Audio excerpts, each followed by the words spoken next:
Un attimo.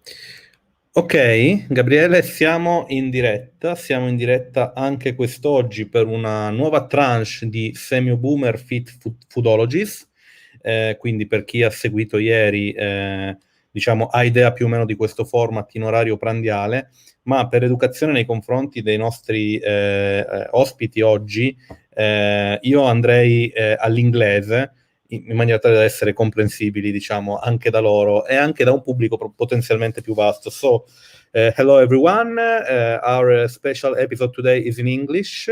Welcome to this special episode of Semi Boomer, featuring Foodologies, the congress hosted by Professoressa Simona Stano, who is here today again.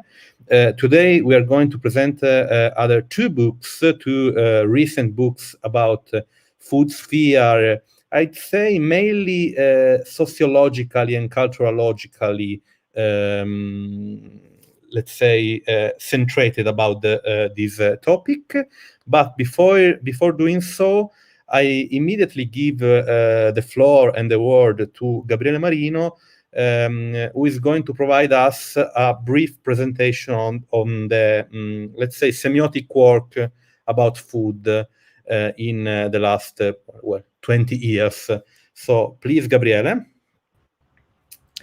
Thank you, Bruno. Thank you, Simona, Emily, and Fabio for being here today with us. Yes, the idea is just to provide a really quick and brief framework about what we are talking about. So, food studies and in particular food semiotics. So these are the books that we presented yesterday and the two books that we are going to talk about in the next few minutes. Thank you, Bruno. Yes, okay, thanks a lot. The idea is that food semiotics is really popular, is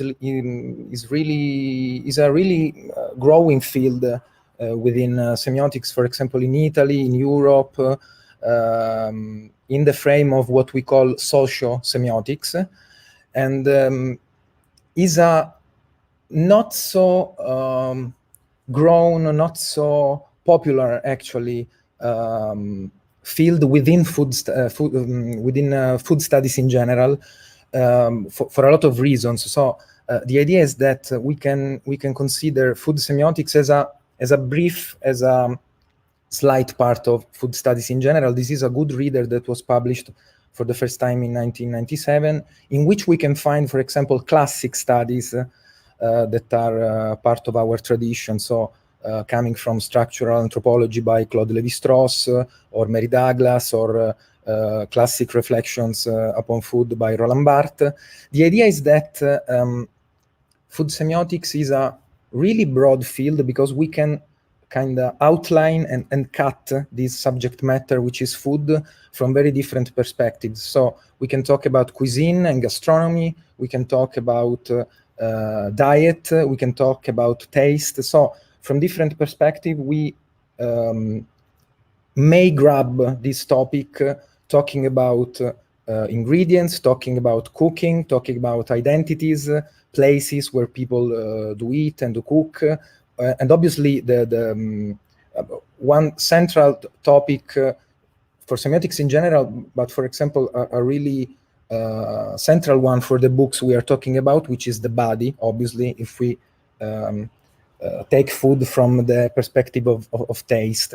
So obviously food is a really challenging topic because it's something that we take for granted and that philosophy and sociology have studied a lot. But semiotics has its own peculiar perspective, which is something that we may kind of promote today as a minority approach in food studies. So Bruno, if you can skip, thanks a lot. Here you can find just a very general, quick, and it's not a complete review of food semiotics, but here someone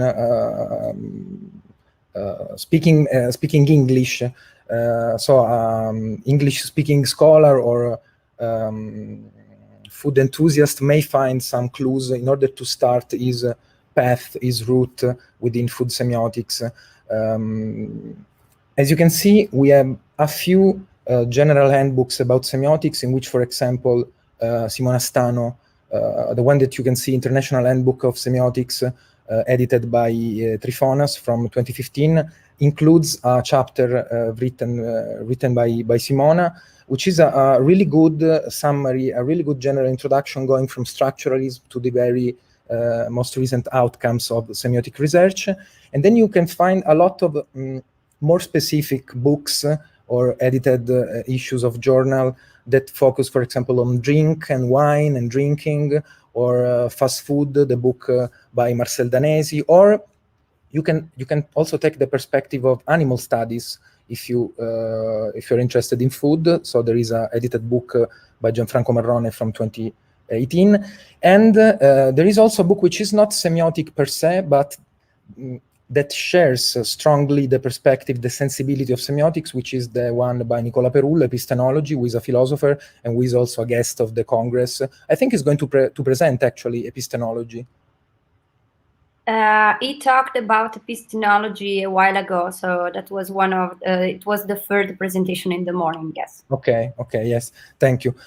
So here is just a very general panorama. The idea is that semiotics has its own peculiar perspective, which is different from anthropology and from cultural studies and from sociology and linguistics and philosophy. So it can be interesting for people interested in food studies to grab also this perspective and integrate it in their own toolkit. Bruno, let's go to the next one, which actually is is just a very general introduction of Fabio Parasecoli, who is our first guest with this book, Global Brooklyn. Fabio is associate professor and coordinator of food studies at the New School in New York. He has written a lot about food, Italian culture related to food, and is the co-editor of this book called Global Brooklyn. And maybe we can just, yes, thank you, Bruno. And Emily, which we thank a lot, Emily, because she's connected from the other part of the world, and so it's very early in the morning there. So thanks a lot, Emily. She specialized as well in food studies, but also in the relationship between body identity and food. And so today we are talking about his latest book, which is called Diners, Dudes, and Diets. And she is also co-editor of another interesting book called Food Instagram. So the idea is to put together how food and bodies are represented over social media. So I just shut up and leave the floor to our guest, and I think to Simona, to Bruno again, who is just quickly and briefly presenting both books. So thanks a lot. Thank you, Gabriele. Yes, mine is a really brief presentation of the two books. The first one, as you said, is Global Brooklyn, Designing Food Experiences in World Cities, which is edited by Fabio Parasecoli and Mateusz Halawa.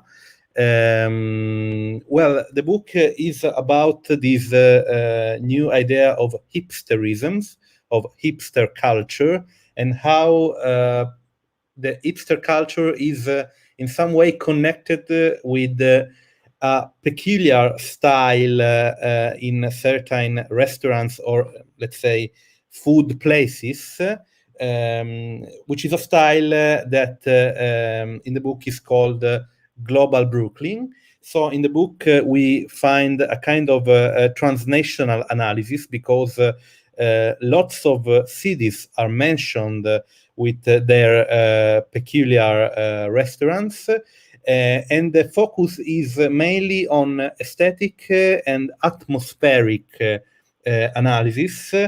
For example, there are mentions to the architecture styles related to the post-industrial wave and so on and so forth. But there is also a kind of socio-semiotic gaze, because there is the analysis of the way the workers in these places are dressed, the way they talk, the way they approach their job. And also the focus is on the, let's say, the aesthetic of food, because we're talking about natural food with a peculiar idea of the centrality of the ingredient, and all these issues which are put together in the social media sphere. So in this book, lots of different perspectives are put together, but all in the wave of the how social media sphere can create vogues, can create trends, lifestyles, and new vision of food through this global brewing style. While the second book, it's quite interesting because it works on the relationship between gender roles, gender identities, and food and diets.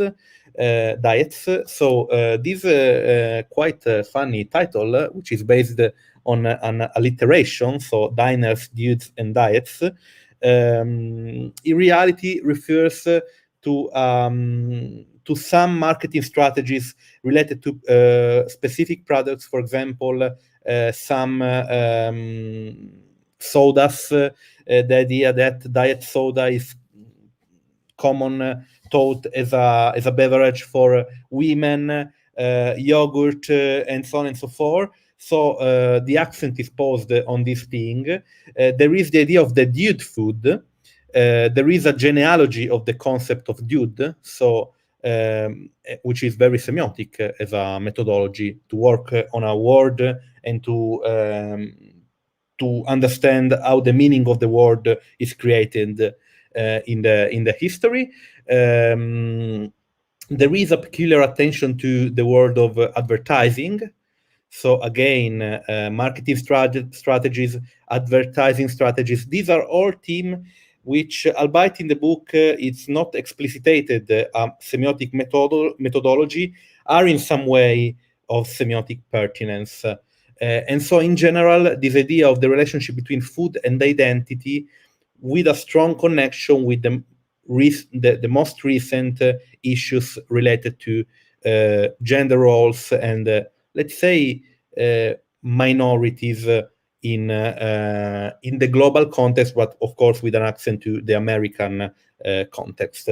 I think this was my brief introduction in order to give the possibility to our audience to understand what we are talking about, and then I give the word to Simona, who can start with the questions.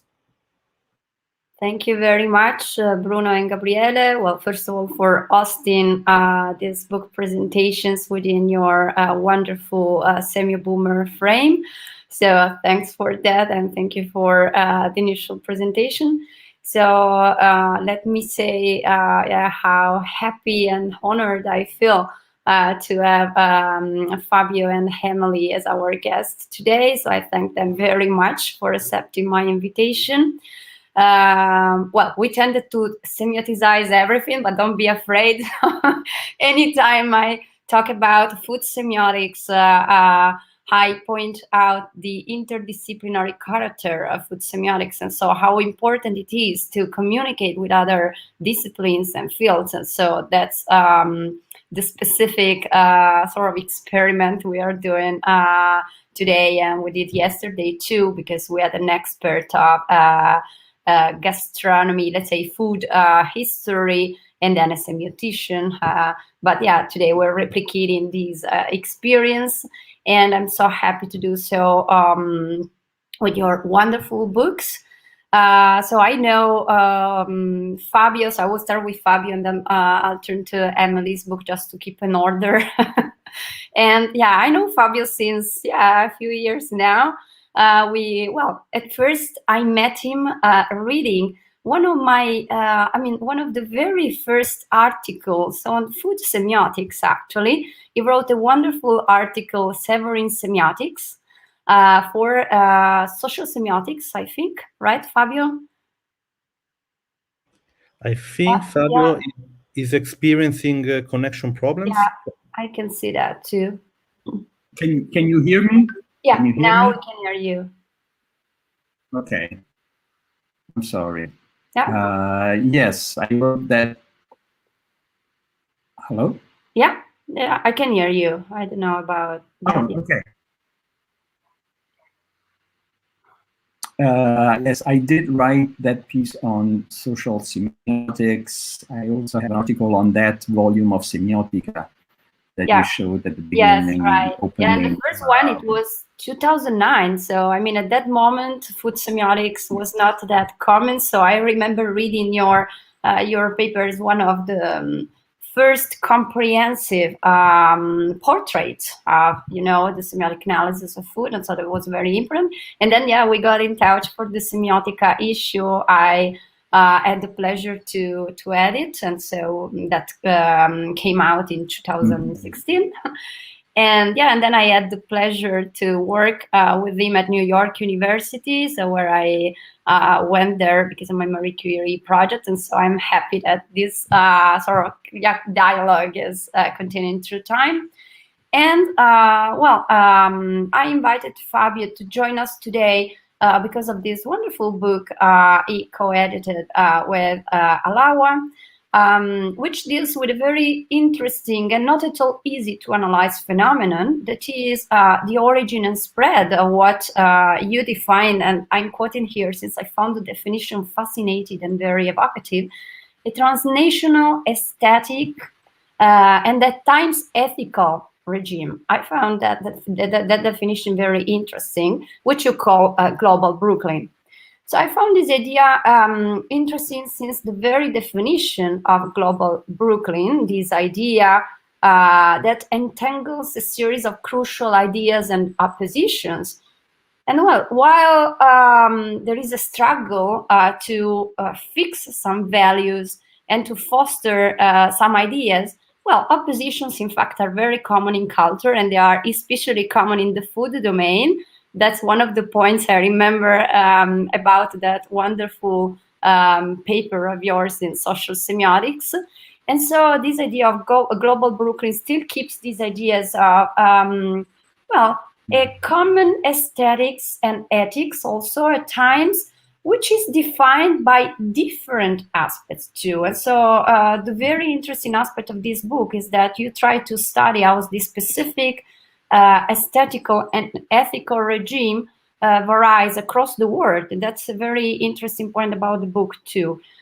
So just starting from this, I would ask you to tell us and our public too about the main idea of the book, how you came to that, how you realized that, and also, thanks to all the very important contributions that different colleagues gave to the book. So thank you, Fabio, once again, and the floor is yours.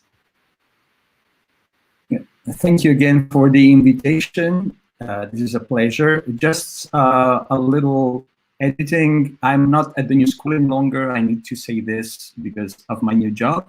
I teach at New York University since 2018. That said, this is not a semiotic book, of course, because I worked with a set of very different people, and none of them has a background in semiotics. So the work started together with Mateusz Halawa. We're working together on a large research project on the revaluation of traditional and regional foods in Poland. And while we were working on that and we were traveling around, we realized that there were lots of places that all looked alike. It didn't matter if we were in Brooklyn, in Rome, in Warsaw, and then, in that period I was doing work in Kerala in India, and I found the same places.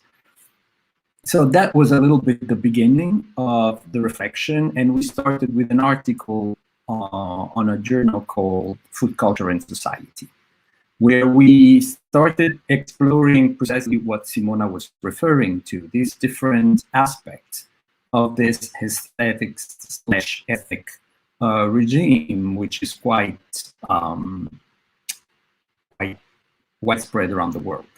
And after that, we launched the idea to other scholars around the world. Some of them work in media, some of them are sociologists. Other people are not academics. We have a couple of designers, we have a food critic. We wanted a variety of voices in the book. So because of this, we had to find some sort of common language. And we figured out that the language of design and communication might have been, more accessible than maybe the language of semiotics. But because of my background and the way I work on media, but also on objects, on design, the approach of social semiotics is always basically there, even if it's not explicit. Why is that? Because we do look at these complex elements of materials, signs, words, behaviors as elements whose meaning is negotiated continuously. Hence the reference to social semiotics in a way. It's never given, it's always changing, and it changes not only in the same places as new actors participate in these negotiations. Bruno was mentioning the hipsters, but now there are a lot of global Brooklyn restaurants, places upstate New York where you have to be rich to have a home and to attend those restaurants. So hipsters that are in their late 20s, early 30s cannot go, but the aesthetic is still there. This negotiation becomes even more interesting but complicated as this regime travels around the world. Because of course, the meaning of certain objects or behaviors or practices is not the same in New York City or in Mumbai or in Rio de Janeiro. So from this point of view, the book is inherently semiotic, but we decided to embrace other points of view, and in particular, the point of view of design, which for me is very interesting because it helps me focusing on materiality. Very often, also in semiotics, we tend to look at the visual, the verbal, sometimes at practices, but things have qualia, have characteristics, have physical characteristics that do express meaning, do generate meaning, are read in terms of meaning by the users. And design theory somehow really helps with giving tools to assess the materiality. So one of the, we figure out 5 axes of analysis. We did sort of an examination of different aspects. And one of the axes, of course, is the aesthetics.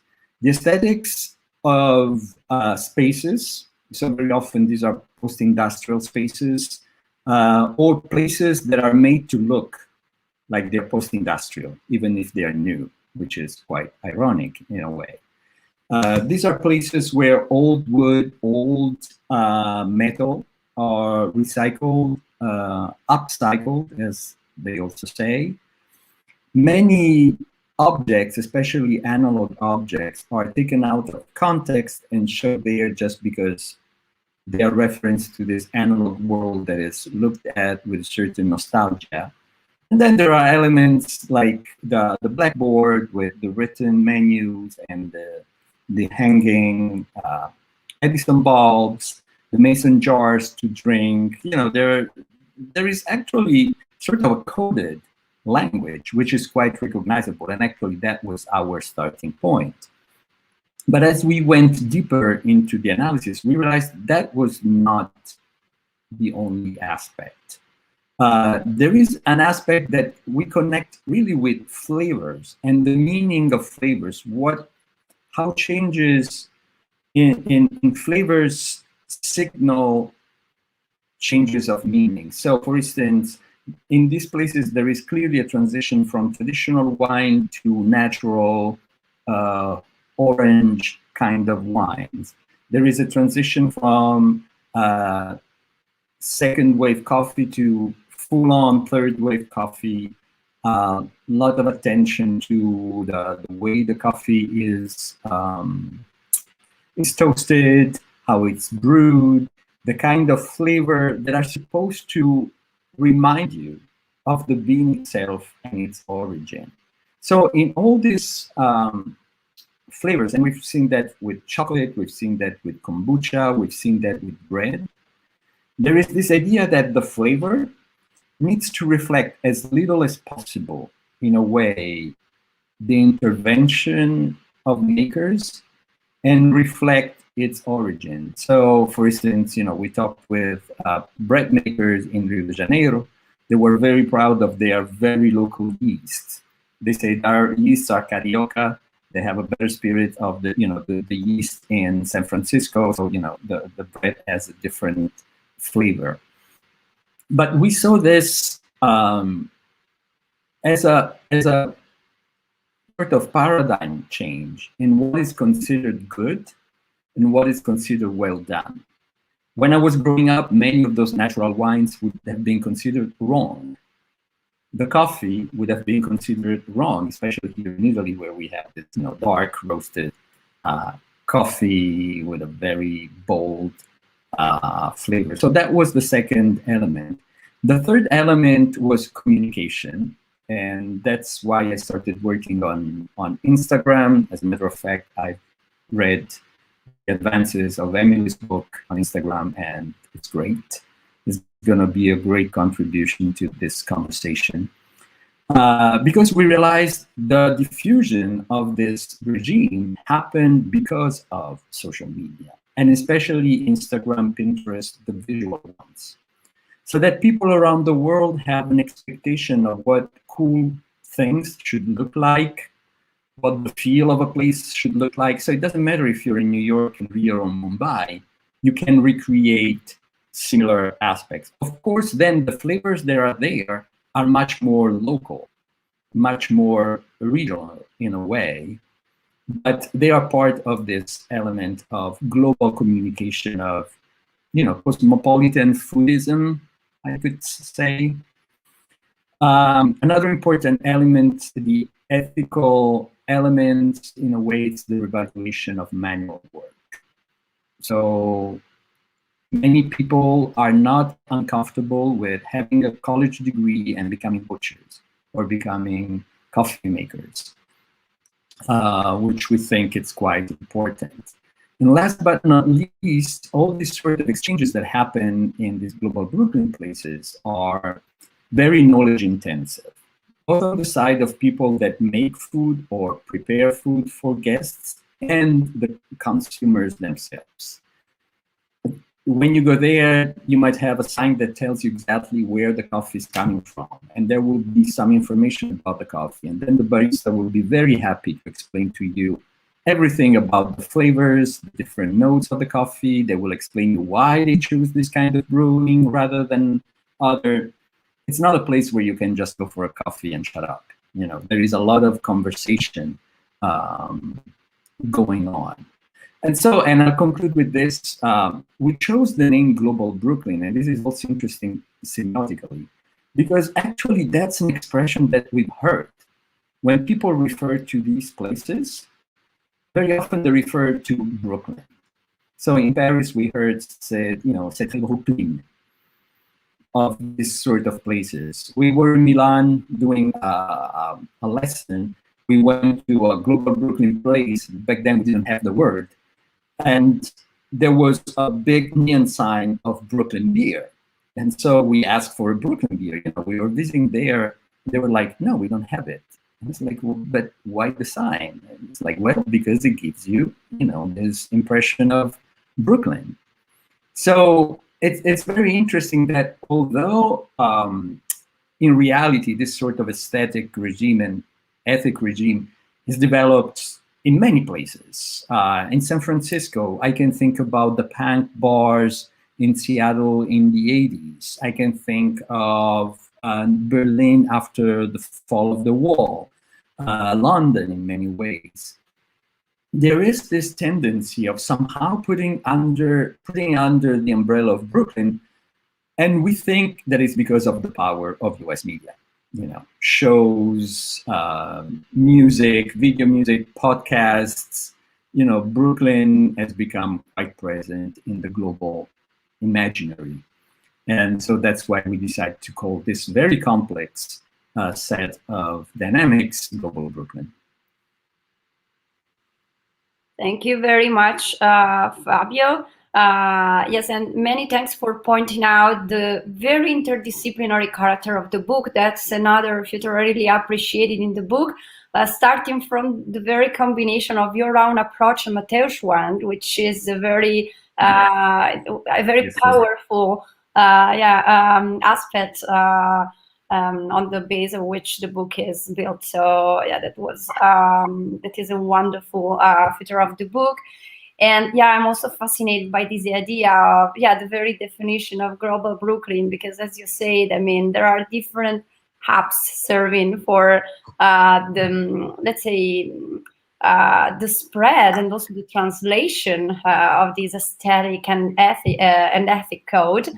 And yeah, but actually we still refer to Brooklyn, and that idea of Brooklyn is also a very stereotyped one in a sense, and you show this very in a very detailed way in your book, especially in the introduction, which is another aspect I really found very fascinating. So thanks again, and many thanks for this presentation. So now, unfortunately, I have to move to Emily's book, but I hope we'll have some time for maybe like a final question or sort of dialogue between you two. Also because of the relations Fabio mentioned on social media, which is another very interesting aspect of this book.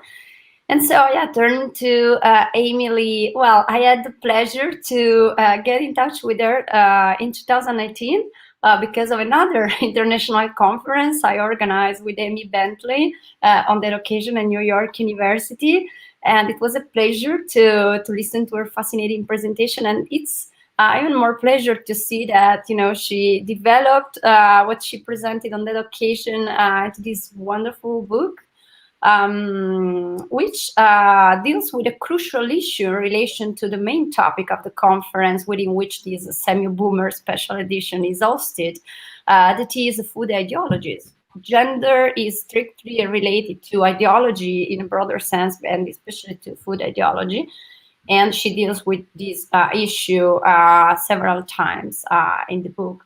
So the book is very interesting and very rich in analysis, ranging from advertising communication of diet or zero products to TV programs and stars too. That was a very interesting aspect I found in the book, and so on.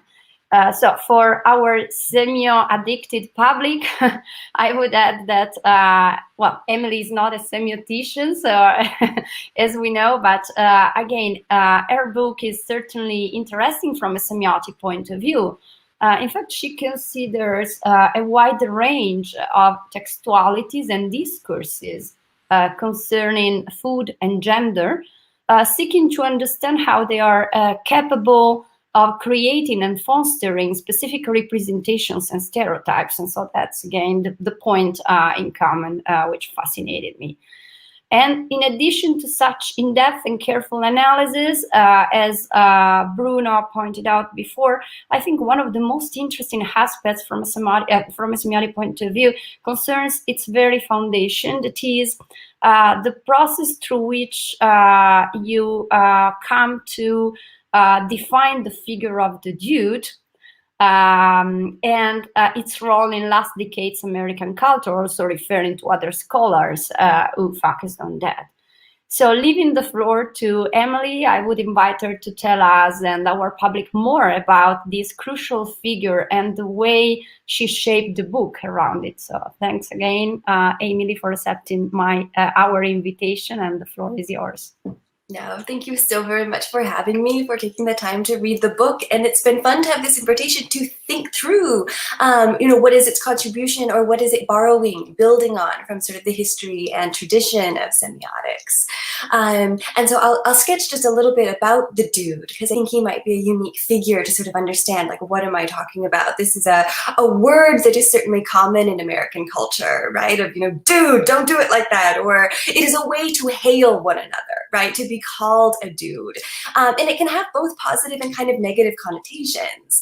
And so in the book, I'm looking at the dude as the slacker hero. So instead of holding up these ideas of, the hegemonically masculine man, right, who is aggressive and professionally successful and assertive, in his body, right, sort of achieving these ideals of six-pack abs and big muscles, that the dude is very much about resisting some of those aspects of hegemonic masculinity. He is able to sort of slack against those expectations. And then given, the power structures of patriarchy, he still remains complicit, right? He still benefits from that sort of positioning of hegemonic masculinity, even as he resists parts of it.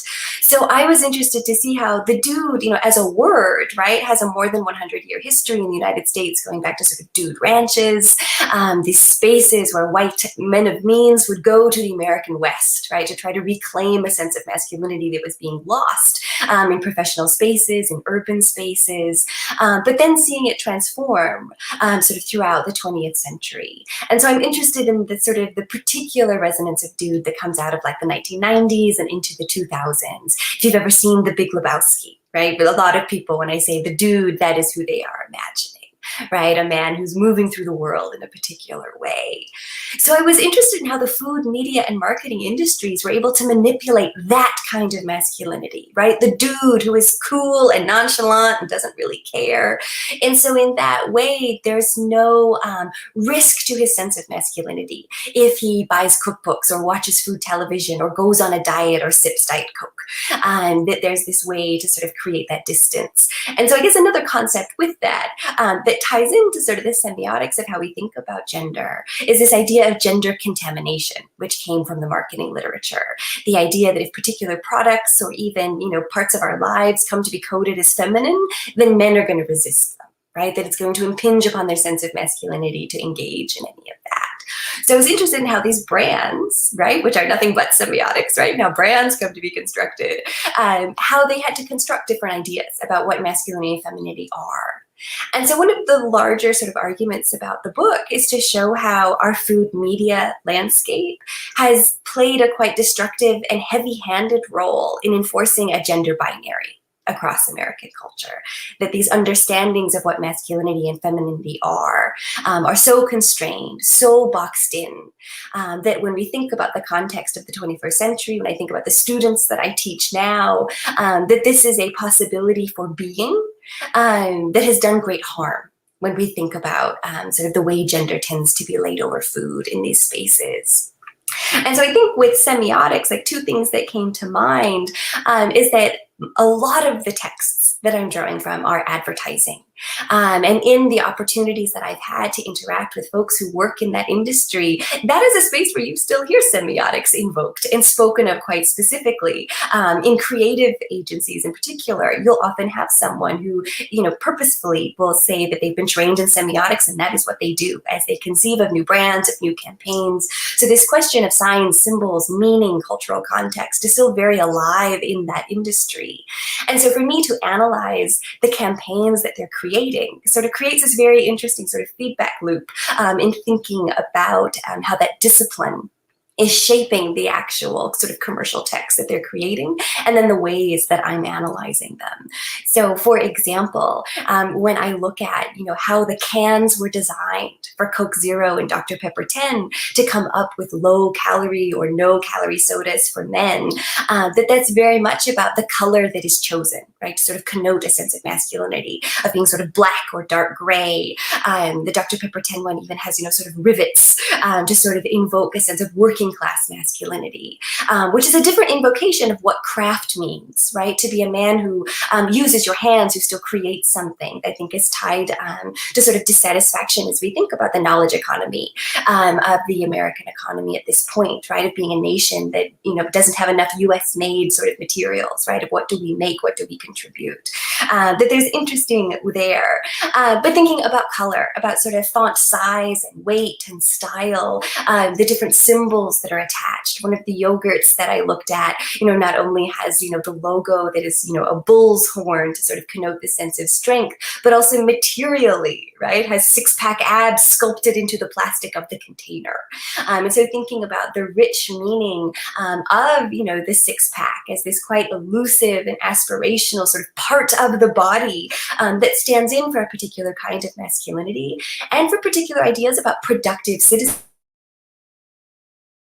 for both men and women, of what the fit body means as a symbol and as sort of an active participant a set of behaviors as we think about how that resonates in culture. So the one point of all these different elements circulating in advertising, but then the broader sort of hope for the book is to be able to investigate this binary application and to sort of review that possibility of resignification. Right? That gender is a social and cultural construction. It only means what we make it. And so the kinds of texts that I'm looking at are some of the spaces in culture where those definitions are repeated and reinforced, but they're also where they might be reimagined, right? One of the spaces, in addition to policy change, in addition, to changes that we see in other forms of media, right? Of how we imagine what gender is, what it can be, and the power structures behind it, particularly as we think about hierarchy, domination, and oppression.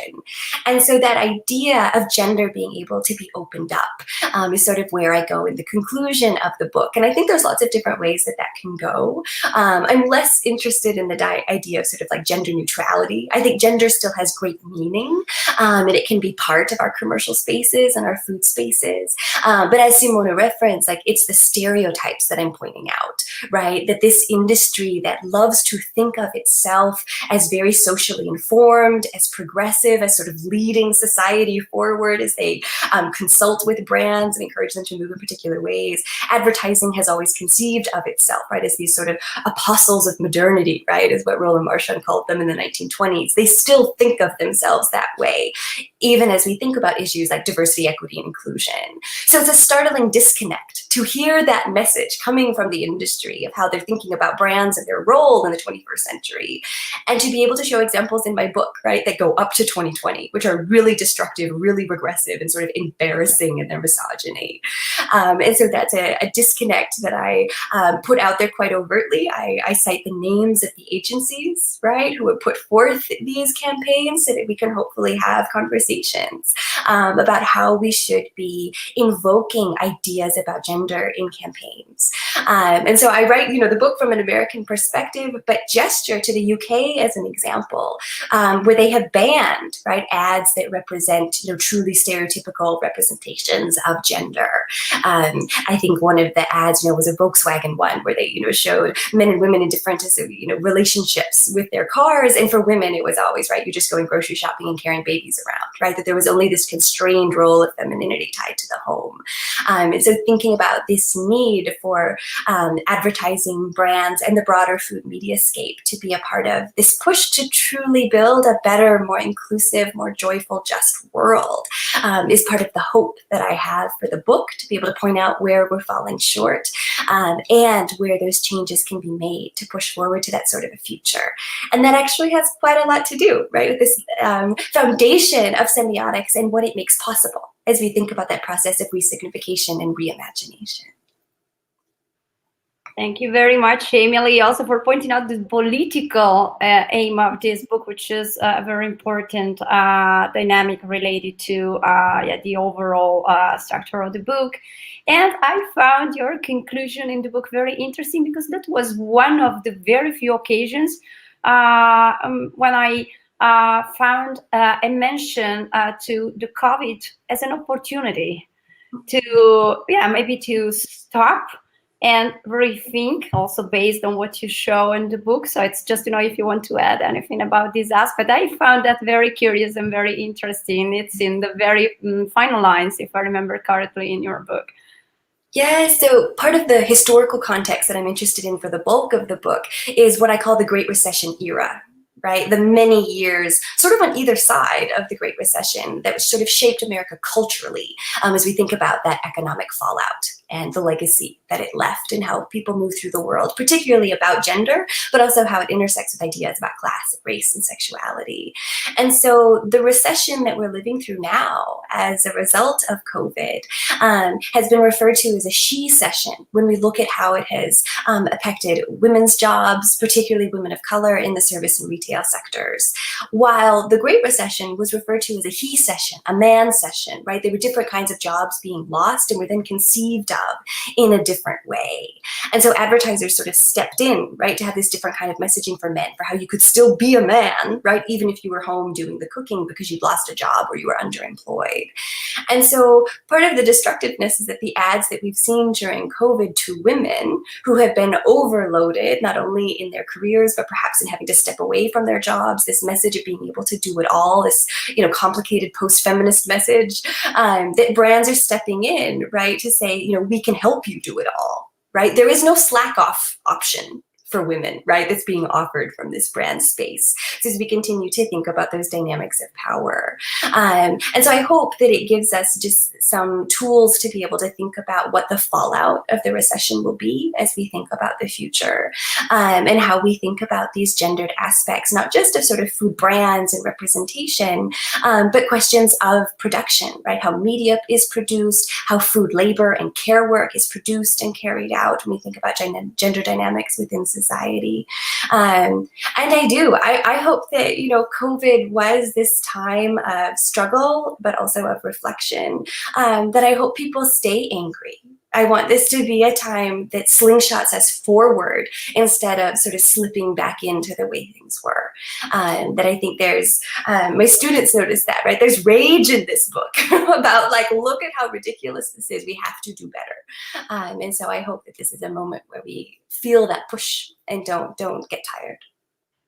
I hope that too. And well, I would love to continue this conversation. And I see many relations to what we are living and the specific aesthetics and ethics described by Fabio and Mateusz too. But yeah, I'm looking to Gabriele and Bruno because I know that time is running out. So I don't know.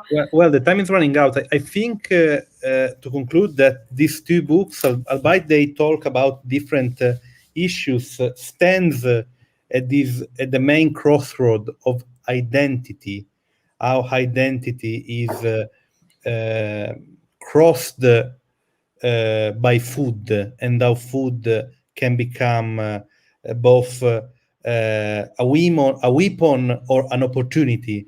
And this is quite good because it relates to to how we semanticize food.